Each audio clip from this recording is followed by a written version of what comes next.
नमस्कार दोस्तों, स्वागत है आपके अपने YouTube channel target with SSC में। आज हम सभी लोग विटामिन और उनकी कमी से होने वाले रोग के बारे में पढ़ेंगे। तो चलिए स्टार्ट करते हैं। विटामिन ए की कमी से कौन सा रोग होता है? विटामिन ए की कमी से होने वाले रोग कौन कौन से हैं? विटामिन ए की कमी से होने वाले रोग रतौंधी, संक्रमणों का खतरा, जीरोथैल्मिया इत्यादि होते हैं। विटामिन ए की कमी से होने वाले रोग रतौंधी, संक्रमणों का खतरा, जीरोथैल्मिया होता है। अगला प्रश्न, विटामिन बी1 की कमी से होने वाले रोग बताइए। विटामिन बी1 की कमी से होने वाले रोगों के नाम बताइए।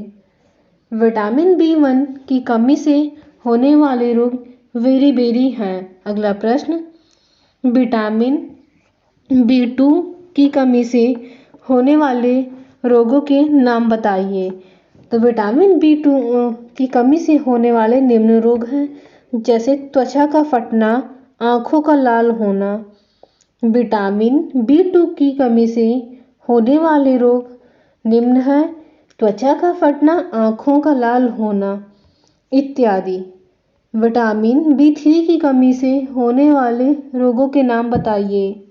विटामिन बी3 की कमी से होने वाले रोगों के नाम बताइए। विटामिन बी3 की कमी से होने वाले रोगों के नाम हैं: त्वचा पर दाग होना। त्वचा पर दाग विटामिन बी3 की कमी से होता है। अगला प्रश्न, विटामिन बी5 की कमी से कौन सा रोग होता है? विटामिन बी5 कमी से होने वाले रोग कौन कौन से हैं? विटामिन बी5 की कमी से होने वाले रोग बालों का सफ़ेद होना, मंदबुद्धि होना। विटामिन बी5 की कमी से होने वाले रोग निम्न हैं, जैसे बालों का सफ़ेद होना, मंदबुद्धि होना इत्यादि। विटामिन बी6 की कमी से होने वाला रोगों के नाम बताइए। विटामिन बी6 की कमी से होने वाले रोगों का नाम बताइए। विटामिन बी6 की कमी से होने वाले रोग एनीमिया तथा त्वचा रोग है। एनीमिया खून की कमी से होने वाले रोग हैं। विटामिन बी7 की कमी से होने वाले रोगों के नाम बताइए। विटामिन बी7 की कमी से होने वाले रोगों के नाम बताइए। विटामिन बी7 की कमी से होने वाले निम्न रोग हैं, जैसे लकवा, शरीर में दर्द, बालों का गिरना। विटामिन बी7 की कमी से ये सभी रोग होते हैं।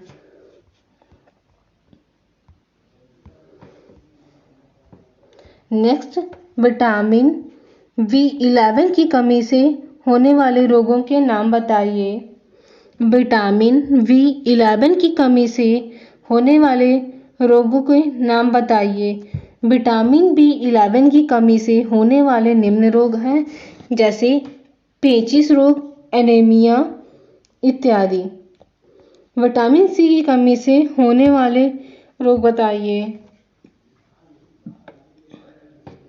विटामिन सी की कमी से होने वाले रोगों के नाम बताइए।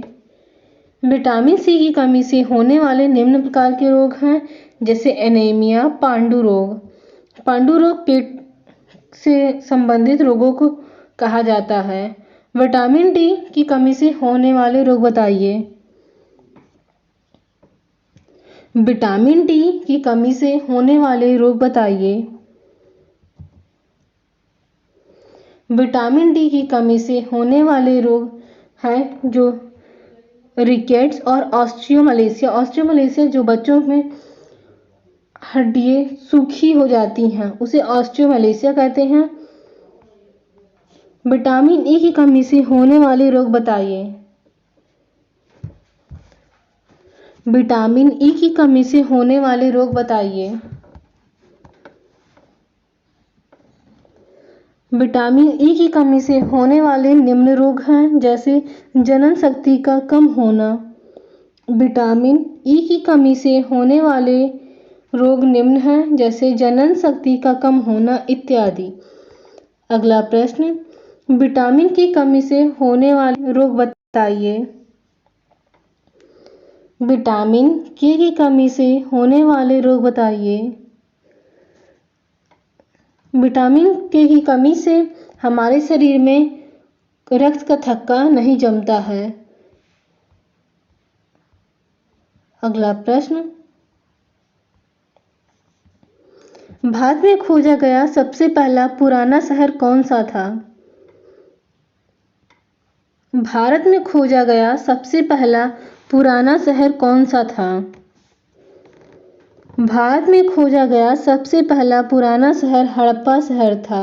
अगला प्रश्न, स्वराज मेरा जन्मसिद्ध अधिकार है किसने कहा था? स्वराज मेरा जन्मसिद्ध अधिकार है किसने कहा था? स्वराज मेरा जन्मसिद्ध अधिकार है, इसे बाल गंगाधर तिलक ने कहा था। अगला प्रश्न, महात्मा गांधी के राजनीतिक गुरु कौन थे? महात्मा गांधी के राजनीतिक गुरु कौन थे? महात्मा गांधी के राजनीतिक गुरु गोपाल कृष्ण गोखले थे। अगला प्रश्न, उत्तरी भारत की प्रथम मुस्लिम महिला शासक दिल्ली पर राज करने वाली प्रथम महिला शासक कौन थी? उत्तरी भारत की प्रथम मुस्लिम महिला शासिका दिल्ली पर राज करने वाली प्रथम महिला शासक कौन थी? उत्तरी भारत की प्रथम मुस्लिम महिला रजिया सुल्तान दिल्ली पर राज करने वाली प्रथम शासिका थी। अगला प्रश्न, सिंधु सभ्यता का पत्तन नगर या बंदरगाह कौन सा था? सिंधु सभ्यता का पत्तन नगर कौन सा था? सिंधु सभ्यता का डॉकयार्ड लोथल था। अगला प्रश्न, भारतीय राष्ट्रीय कांग्रेस के संस्थापक कौन थे? भारतीय राष्ट्रीय कांग्रेस के संस्थापक कौन थे? भारतीय राष्ट्रीय कांग्रेस के संस्थापक एओ ह्यूम थे। एलन ऑक्टेवियन ह्यूम थे। अगला प्रश्न, महात्मा बुद्ध द्वारा दिए गए प्रथम उपदेश को क्या कहा जाता है?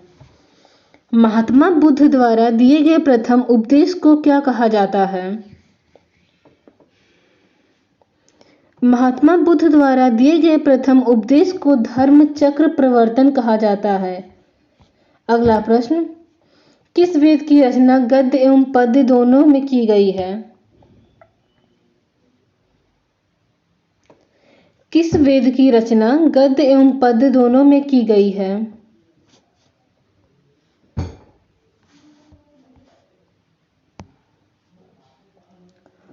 किस वेद की रचना गद्य एवं पद्य दोनों में की गई है?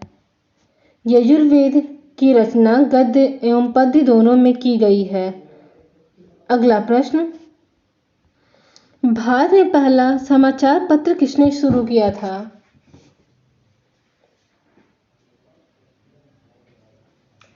भारत में पहला समाचार पत्र किसने शुरू किया था? भारत में पहला समाचार पत्र किसके द्वारा शुरू किया गया था? भारत में पहला समाचार पत्र सैयद अहमद खां के द्वारा शुरू किया गया था। किसके शासनकाल में बौद्ध धर्म दो भागों में बट गया था? किसके शासनकाल में बौद्ध धर्म दो भागों में बट गया था? बौद्ध धर्म दो भागों में कनिष्क के समय बट गया था, हीनयान तथा महायान में। अगला प्रश्न, लोदी वंश का अंतिम शासक कौन था? लोदी वंश का अंतिम शासक कौन था? लोदी वंश का अंतिम संस्थापक इब्राहिम लोदी था। संस्थापक नहीं, शासक। प्रथम जैन संगति कहाँ आयोजित की गई थी? प्रथम जैन संगति कहाँ आयोजित की गई थी? प्रथम जैन संगति पाटलिपुत्र में आयोजित की गई थी। पाटलिपुत्र आज का पटना नगर है। अगला प्रश्न, दिल्ली के किस सुल्तान को इतिहासकारों ने विरोध का मिश्रण बताया है? दिल्ली के किस सुल्तान को इतिहासकारों ने विरोध का मिश्रण बताया है? विरोधों का मिश्रण मोहम्मद बिन तुगलक को इतिहासकारों ने कहा है। ऋग्वैदिक समाज की सबसे छोटी इकाई क्या थी? ऋग्वैदिक समाज की सबसे छोटी इकाई क्या थी? ऋग्वैदिक समाज की सबसे छोटी इकाई कुल या परिवार था। अगला प्रश्न, किस शासक के पास एक शक्तिशाली नौसेना थी? किस शासक के पास एक शक्तिशाली नौसेना थी? चोल शासकों के पास शक्तिशाली नौसेना थी। अगला प्रश्न, संकीर्तन प्रथा के जन्मदाता कौन थे? संकीर्तन प्रथा के जन्मदाता कौन थे? संकीर्तन प्रथा के जन्मदाता चैतन्य महाप्रभु जी थे।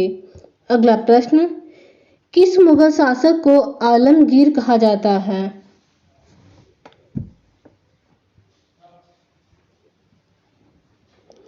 किस मुगल शासक को आलमगीर कहा जाता है? औरंगजेब को आलमगीर जिंदा पीर कहा जाता है। अगला प्रश्न, शहीद आजम उपाधि किससे सम्मानित किया गया है? शहीद आजम की उपाधि से किसे सम्मानित किया गया है? शहीद आजम की उपाधि से भगत सिंह को सम्मानित किया गया है। अगला प्रश्न, साइमन कमीशन के विरुद्ध प्रदर्शन के दौरान किए गए लाठीचार्ज में किस राजनेता की मृत्यु हो गई? साइमन कमीशन के विरुद्ध प्रदर्शन के दौरान किए गए लाठीचार्ज में किस राजनेता की मृत्यु हो गई? साइमन कमीशन के विरुद्ध प्रदर्शन के दौरान किए गए लाठीचार्ज में लाला लाजपत राय की मृत्यु हो गई थी। वहाबी आंदोलन के प्रवर्तक कौन हैं? वहाबी आंदोलन के प्रवर्तक कौन हैं? वहाबी आंदोलन के प्रवर्तक सैयद अहमद हैं। अगला प्रश्न, टाइपराइटर टंकण मशीन के आविष्कारक कौन हैं? टाइपराइटर के आविष्कारक कौन हैं? टाइपराइटर के आविष्कारक सोल्स हैं। अगला प्रश्न, सिरका को लैटिन भाषा में क्या कहा जाता है? सिरका को लैटिन भाषा में क्या कहा जाता है? सिरका को लैटिन भाषा में एसिटम कहा जाता है। दूध की शुद्धता का मापन किस यंत्र से किया जाता है?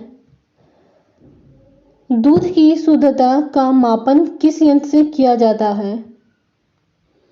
दूध की शुद्धता का मापन लैक्टोमीटर से किया जाता है। अगला प्रश्न, पृथ्वी पर सबसे अधिक मात्रा में पाए जाने वाला धातु तत्व कौन सा है? पृथ्वी पर सबसे अधिक मात्रा में पाया जाने वाला धातु तत्व कौन सा है? पृथ्वी पर सबसे अधिक मात्रा में पाया जाने वाला धातु तत्व एल्यूमीनियम है। अगला प्रश्न, मोती मुख्य रूप से किस पदार्थ का बना होता है? मोती मुख्य रूप से किस पदार्थ का बना होता है? मोती मुख्य रूप से कैल्शियम कार्बोनेट का बना हुआ होता है। मानव शरीर में सबसे अधिक मात्रा में कौन सा तत्व पाया जाता है? मानव शरीर में सबसे अधिक मात्रा में कौन सा तत्व पाया जाता है? मानव शरीर में सबसे अधिक मात्रा में ऑक्सीजन O2 पाया जाता है। अगला प्रश्न, आम का वानस्पतिक नाम क्या है?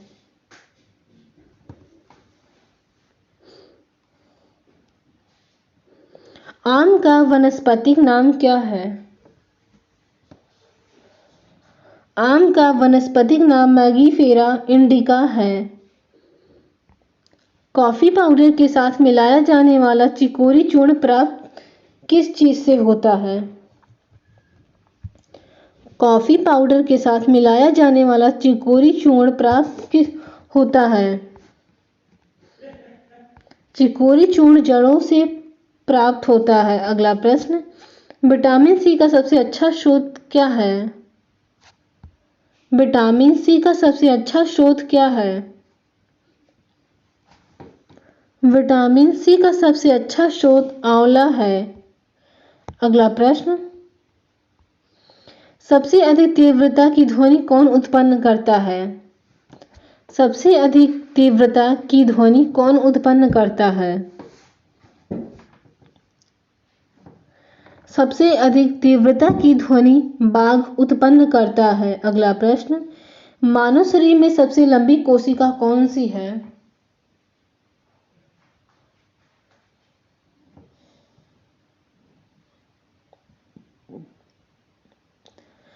मानव शरीर में सबसे लंबी कोशिका कौन सी है? मानव शरीर में सबसे लंबी कोशिका तंत्रिका कोशिका है। अगला प्रश्न, दांत मुख्य रूप से किस पदार्थ के बने होते हैं? दांत मुख्य रूप से किस पदार्थ के बने होते हैं? दांत मुख्य रूप से डेंटाइन के बने हुए होते हैं। किस जंतु की आकृति पैर की चप्पल के समान होती है?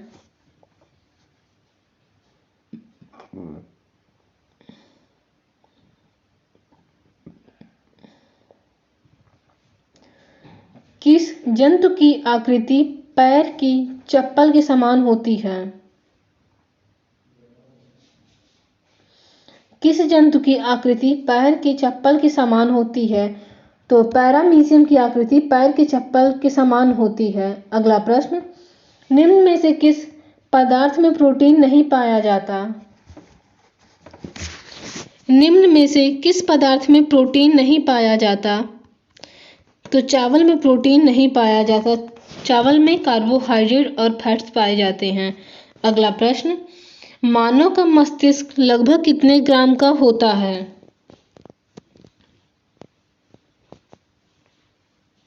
मानव का मस्तिष्क लगभग कितने ग्राम का होता है? मानव का मस्तिष्क लगभग 1350 ग्राम का होता है। अगला प्रश्न, रक्त में पाई जाने वाली धातु कौन सी है? रक्त में पाई जाने वाली धातु कौन सी है? रक्त में पाई जाने वाली धातु लोहा, आयरन, Fe है। Fe उसका सिंबल है आयरन का। मांसपेशियों में किस अम्ल के एकत्रित होने से थकावट आती है? मांसपेशियों में किस अम्ल के एकत्रित होने से थकावट आती है? मांसपेशियों में किस अम्ल के एकत्रित होने से थकावट आती है?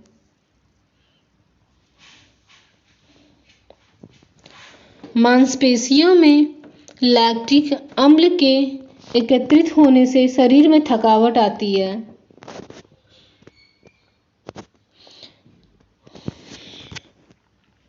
मांसपेशियों में लैक्टिक अम्ल के एकत्रित होने से शरीर में थकावट आती है।